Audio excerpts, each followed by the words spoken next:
Friends, আমি বার্নিতা আবার আজকে একটা নতুন রেসিপি নিয়ে চলে এসেছি। আজকে ছোলার ডালে একটা তরকারি বানাবো। তো এখন আমি এই যে মশলাটা কষছি। তো এখন আদা, প্রথমে তো কালো জিরে, কারি পাতা আর পেঁয়াজটা ভাজছিলাম, আর গোটা গরম মশলা দিয়ে দিয়েছি, দেখতে পাচ্ছ। তো এখন আমি দিলাম গুঁড়ো মশলা, সানরাইসের আলুর দমের মশলা দিলাম, লঙ্কার গুঁড়ো দিলাম কাশ্মীরি, সানরাইসের নুন, মিষ্টি, হলুদ সবই দিয়ে দিলাম। তো এখন মশলাটা কষছে। আর বড়াটা আমি আগেই ভেজে রেখেছিলাম। তো বড়াটা কী দিয়ে ভেজেছিলাম, ছোলা ডাল তো ভেজানো ছিল, তারপর ওর মধ্যে কাঁচা লঙ্কা আদা দিয়ে পেস্ট করে নিয়েছিলাম মিক্সারে। তারপর হচ্ছে যে বড়া করে নিয়েছি, বড়ার সময় হচ্ছে কালো জিরে আর কারি পাতাটা ভেজে নিয়ে গুঁড়ো করে দিয়ে দিয়েছি ওর মধ্যে, কালো জিরেটা না কারি পাতাটা। আর একটু আলুদমের মশলা দিয়েছি সানরাইসে, আর একটু মিষ্টি, নুন, হলুদ দিয়ে ওটাকে ভালো করে ফাটিয়ে নিয়ে বড়া করে নিয়েছিলাম। তো বড়াটা তোমাদেরকে দেখাই, দেখতে পাচ্ছ।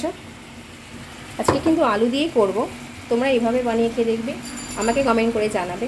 আর ভালো লাগলে লাইক, শেয়ার, কমেন্ট কিন্তু করতে ভুলবে না। তো ফ্রেন্ডস, দেখতে পাচ্ছ আমি আলুটা দিয়ে কিন্তু কষিয়ে নিয়েছি, আর আলুটা সিদ্ধ করাই ছিল। তো তোমরা এভাবে বানিয়ে খেয়ে দেখবে, ভালো লাগবে, কমেন্ট করে আমাকে জানাবে। ছোলার বড়ার তরকারি। আর এই যে আমি একে একে বড়াগুলো দিয়ে দিচ্ছি।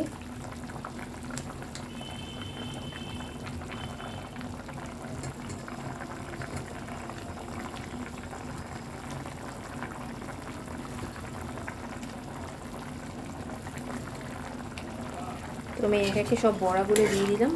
তোমরা এইভাবে বানিয়ে খেয়ে দেখবে, আর আমাকে জানাবে কমেন্ট করে কেমন লাগলো। আর আমার পেজটা ফলো করতে ভুলবে না। তো এটা তোমরা ঝোলটা যেমন খেতে পারো, শুকনোও করে খেতে পারো, হালকা অল্প অল্প জুস।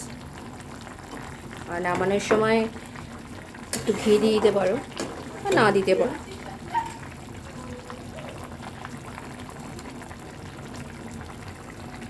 তো ভালো লাগলে লাইক, শেয়ার, কমেন্ট করবে।